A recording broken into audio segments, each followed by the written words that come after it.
La grazia e la pace di Dio nostro Padre e del Signore nostro Gesù Cristo sia con tutti voi. Diamo il benvenuto a questo gruppo di alpini, alcuni sono di San Zeno, la maggioranza di Santa Sofia, comunque dalla zona, che hanno voluto partecipare e animare questa nostra messa festiva con la loro presenza, con i loro canti. La messa che celebriamo è per gli alpini caduti. Ci stiamo avvicinando alla commemorazione di tutti i defunti, il 4 novembre, che è abbastanza vicino, è il giorno dei caduti. Ecco, oggi noi preghiamo, affidiamo al Signore tutti gli alpini che sono caduti nell'adempimento del loro dovere. Ora, prima di celebrare questa messa, disponiamoci anche all'ascolto della parola del Signore. Oggi ci richiama al nostro dovere di vivere nell'amore a Dio, nell'amore al prossimo. Siccome non sempre abbiamo amato Dio come è giusto e non sempre abbiamo amato le persone, adesso chiediamogli perdono di tutti i nostri peccati. Soprattutto, comunque in situazioni di emergenza il corpo degli alpini viene chiamato e gli alpini si prestano al servizio di chi è in difficoltà.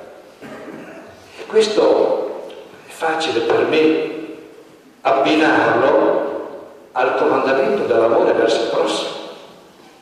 Perché? Perché quando si aiutano le persone bisognose, se uno non è credente, va bene, lo fa e fa bene ed è una persona generosa.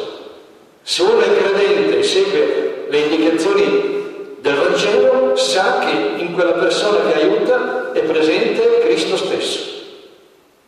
E quindi credo che da questa testimonianza che gli alpini ci danno, dobbiamo anche raccogliere una testimonianza, un esempio di aiuto, di servizio alla comunità, di aiuto al prossimo.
Dio Padre Onnipotente, il Signore che sia dalla mano di questa Dio che vuole per il suo nome, per il bene nostro e tutta la volontà di Dio.